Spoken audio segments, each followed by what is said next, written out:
It doesn't affect me emotionally in a negative way, I don't think. I think it's generally I feel very positive about my job. Sometimes things are sad, you know, and that would be wrong for me to say they weren't sad. When you meet people who, you know, maybe they're approaching the end of their life, and you know that's hard.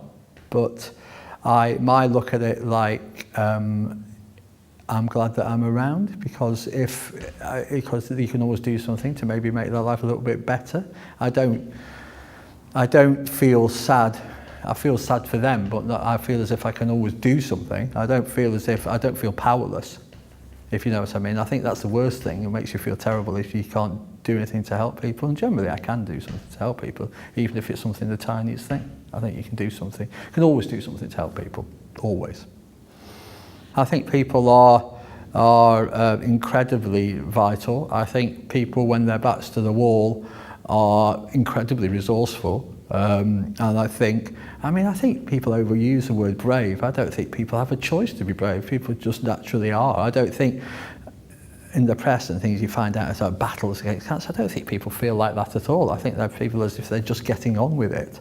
And that's what I sort of admire, because, you know, often you meet people who are, you know, still looking after their grandchildren, they're having chemotherapy, they get on with life. And also, people presume that cancer centre is going to be quite a sad place. In my experience, it's not at all. I think we tend to get to know our patients very well. For example, the chemotherapy unit here will get to know their patients very well, and the atmosphere is quite good. You know, people support each other. The best advice I always give is you are not alone.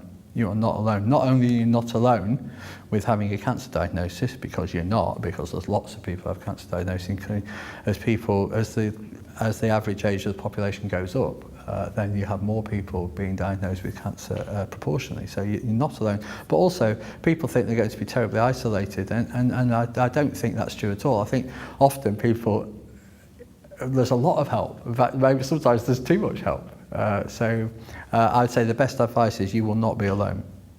I think that would be the crucial thing.